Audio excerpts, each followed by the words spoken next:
Hello friends, কেমন আছো তোমরা সবাই? তো আজকের ভিডিওতে আমি বলবো কি আমি ঝটপট কিভাবে চিংড়ি মাছ রান্না করি। তো এই চিংড়ি মাছগুলো আগে থেকে ছোলা ছিল, যেখান থেকে আমরা নিয়েছি তারাই পরিষ্কার করে দিয়েছে। তারপর এটাতে নুন আর হলুদ অনেকক্ষণ মাখিয়ে রেখেছি। তারপরে এখানে পেস্ট আছে সর্ষে আর কাঁচা লঙ্কার। তো আমি মিক্সিতেই পেস্ট করেছিলাম এটাতে।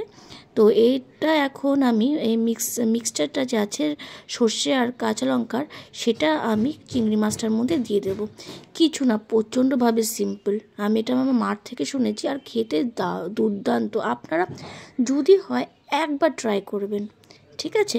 তো এটা আমি এরকম করে মিক্স করে নিলাম সর্ষে বাটা কাঁচা লঙ্কা বাটার সাথে, আর হলুদ আর নুন দিয়ে মাখা চিংড়ি মাছটাকে তার উপরে আমি কাঁচা সর্ষের তেল দিয়ে দিলাম। খুব সিম্পল বন্ধুরা, খুব সিম্পল।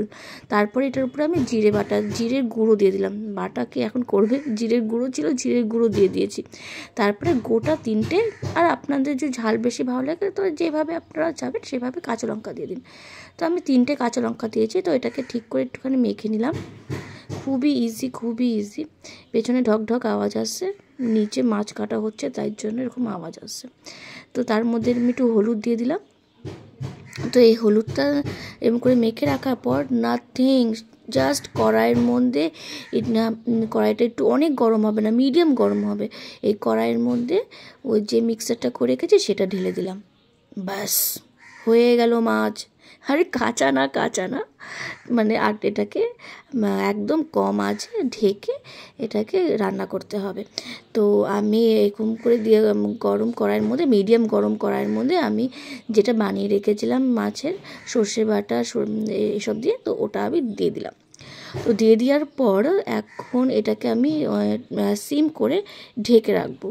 তো আমি এটাকে সিম করে এখন ঢেকে রাখছি। এটা জাস্ট 15 মিনিটস টু 20 মিনিটস, একদম 15 মিনিটস টু 20 মিনিটস হয়ে যাওয়ার পর তখনই বুঝতে পারবে মাছটা হয়ে গেছে। একটা সুন্দর একটা চিংড়ি মাছ সর্ষের একটা দারুণ একটা গন্ধ আসবে। তো এই হয়ে গেল মাছ রান্না, তেল ছেড়ে দিয়েছে, দ্যাট মিন্স রান্না হয়ে গেছে। তো একটুখানি নুন আর হলুদ, নুনটা একটুখানি টেস্ট করে নেবেন। আমি তো এখন অবধি ঠিক করে বলতে পারি না, হে ভগবান কি হবে আমার। তো আমি এই রান্নাটা কিন্তু মোটামুটি হয়ে গেছে, তেল ছেড়ে দিয়েছে। তো আপনারা একবার ট্রাই করবেন, যদি হয় একবার, একদম সিম্পল রেসিপি, একবার ট্রাই করবেন। আমার মনে হয় ভালো লাগবে আপনাদের। ঠিক আছে, তো এটাই হলো আজকের চিংড়ি মাছের একটা ছোট্ট সিম্পল রেসিপি আমি করলাম। আমার এই ছোট্ট ভিডিওটা আপনাদের কীরকম লাগছে প্লিজ কমেন্ট করে জানাবেন, তাহলে আমি এরকমই অন্য আরও ভিডিও আনতে পারবো। আমার এই চ্যানেলটা শুধু ফুড না, আমি সব কিছু এটাতে ব্লগস দিয়ে, বিয়েবাড়ি ব্লগস দিয়ে, সামনেই একটা বিয়েবাড়ি আছে, আমি খুব রিসেন্ট ওই বিয়েবাড়ি ব্লগিংটা একটা দেবো, আপনারা প্লিজ দেখবেন। Till then, tata.